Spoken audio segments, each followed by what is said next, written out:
চিকিৎসক হওয়ার স্বপ্ন নিভে গেল নিমিষেই। রাজধানীর পুরান ঢাকায় ভূমিকম্পে মাথায় রেলিং চাপায় প্রাণ হারান স্যার সলিমুল্লাহ মেডিকেল কলেজের শিক্ষার্থী রাফিউল ইসলাম। শনিবার সকালে মরদেহ বগুড়া শহরের সূত্রাপুরে গ্রামের বাড়িতে পৌঁছালে শোকের বিহ্বল হয়ে পড়েন স্বজনরা। ঈদগাহ মাঠে জানাজা শেষে নামাজগড় আঞ্জুমান ই মফিদুল ইসলাম কবরস্থানে তাকে দাফন করা হয়। একই দুর্ঘটনায় গুরুতর আহত হন রাফিউলের মা নুসরাত। তাকে বগুড়া শহীদ জিয়াউর রহমান মেডিকেল কলেজ হাসপাতালে চিকিৎসা দেওয়া হচ্ছে। হঠাৎ করে আমরা শুনতে পেলাম যে কালকে একটা দুর্ঘটনার কারণে তিনি মারা গেছে। আমরা শুনে খুব কষ্ট পেলাম আর সারা বাংলাদেশের মানুষই এই ছেলেটার মৃত্যুতে অনেক শোকাহত, মর্মাহত। ছেলেকে নিয়ে বাবার বাজার করতে গিয়ে আর ফেরা হলো না। পুরান ঢাকার একই ঘটনায় মৃত্যু হলো দুজনের।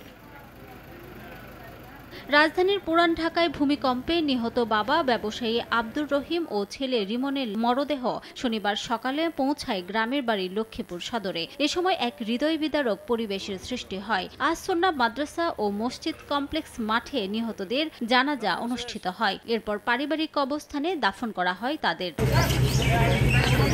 কিশোরগঞ্জের পাকুন্দিয়ার বাসিন্দা হলেও চাকরির সুবাদে নরসিংদীতে থাকতেন দেলোয়ার হোসেন উজ্জ্বল। ভূমিকম্পের উৎপত্তিস্থল নরসিংদীর গাবতলী এলাকায় একটি ভবনের দেয়াল ধসে তার ভাড়া বাসার উপর পড়ে। এতে ছেলে হাফেজ ওমর সহ নিহত হন দেলোয়ার। গুরুতর আহত তার দুই মেয়ে চিকিৎসাধীন হাসপাতালে। গ্রামের বাড়িতে জানাজা শেষে তানিয়া গোরস্থানে তাদের দাফন করা হয়। ভূমিকম্পের সময় তাড়াহুড়া করে বের হইতে যেয়ে একটা 6 তলা নতুন নির্মাণাধীন ভবন, ওই ভবন থেকে উপরে 6 তলা ছাদের রেলিং ওইটা ভেঙে পড়ছে। শুক্রবার সকাল 10টা 38 মিনিটে 5.7 মাত্রার শক্তিশালী ভূমিকম্পে কেঁপে ওঠে পুরো দেশ। এতে এখন পর্যন্ত 10 জন নিহত হয়েছেন, আহত হন শতাধিক।